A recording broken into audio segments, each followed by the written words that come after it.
do a short little video here.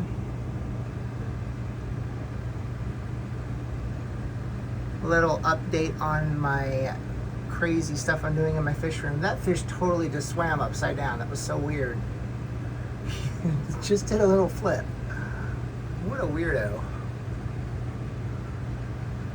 So I have about 8 of these longfin super red bristle nose plecos. I will breed them as soon as they're old enough to breed. I think these ones are getting old enough. I've got a bunch down in the other tank. I got them separated because I got 4 of them from Moonlight Aquatics, and then I got another 4 from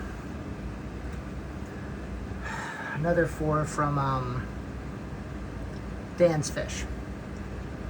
So there's a couple in here, and the other ones are in the back because they don't like it when I get up here for some reason. They get spooked a little easier than these yellows. I picked up some more female yellow ones that are not lyre tail, because lyre tail, according to Greg Sage from his website, Select Aquatics. I want to make sure I'm not mixing him up with the other guy. Yeah, Greg Sage. Yeah, one of his articles, he was talking about fish genetics, and he said that lyre tails are a dominant gene. There he goes. That's what I wanted to get a shot of. I want to get a shot of him eating that shrimp. And look, there's another shrimp. That's so funny. A little cocktail shrimp that I got from the store for my Beischer. But I've been feeding them to my other fish too. Anyways, yeah, so there's a couple female in here that are not lyre tails because I just wanted to add more to this population. So I got those from the wet spot, the ones that are not lyre tails. The other ones are the original lyre tails that I got. Okay, anyways, so let me talk about something else that I am literally just starting to do. So I got some keely fish, and I'm super excited about them. And I was going to breed them underneath the fish rack, which is just such a pain in the butt to get all the way down on the floor with the tanks down there. Like this tank here is on the floor. So what I'm going to do is, this is such a nightmare. I'm going to empty that tank. And I'm going to empty that tank. And I am going to, as you can see, this fish rack right here. Trying to measure to see how I'm going to do this. This is going to be so frustrating, but this is going to keep me from losing my mind. Although this is going to be very, very stressful. But the long run, it'll actually be a better deal. So I'm going to drop this tank down to almost on the ground.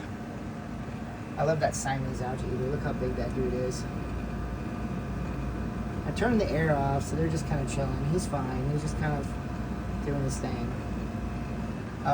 So you guys can hear me. That's why I turned the air off. But I'm going to drop these guys all the way down. And then when I put this back up, do you see how this tank here is sticking out a little bit? I'm going to have this tank the same way. It's going to be facing the same way it's facing right now. See? Goes all the way against the wall, all the way over. That's the reason why I don't show you guys this room that much, because it is such a chaotic mess. I think this is going to help though. I think doing what I'm going to do is going to help. So the tank goes all the way across. So I'm going to have it sticking out about a foot. I'm going to have 2x4s underneath the tank. So it's going to be sitting on the fish rack just like these do.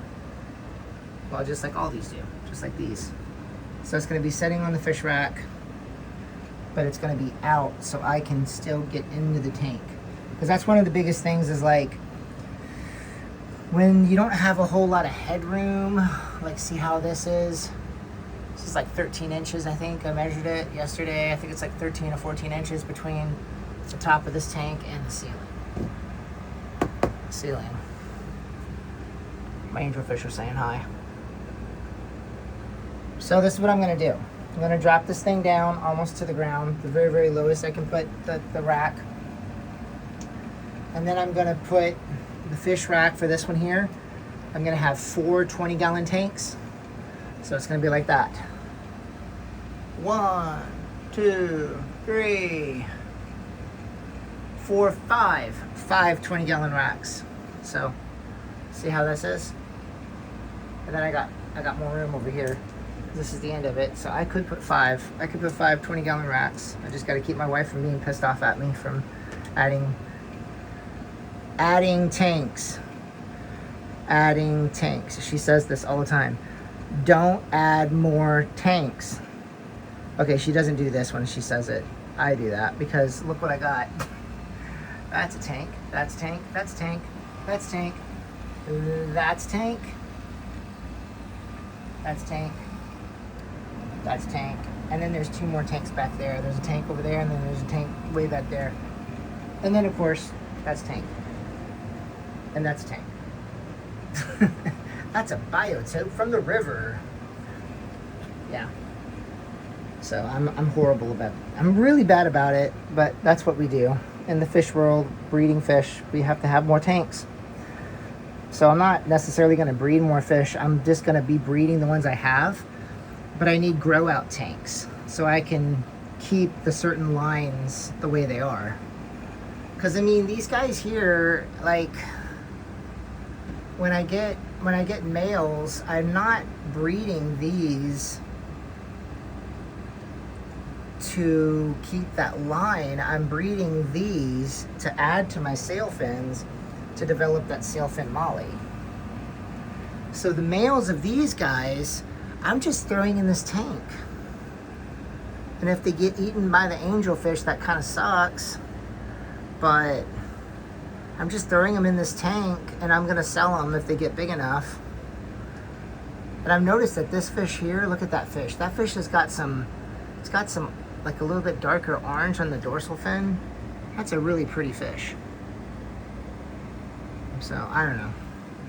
So if I had more tanks, I could selectively breed certain fish, and that's what I want to do. Is I want to keep certain lines going, and the only way for me to do that is to,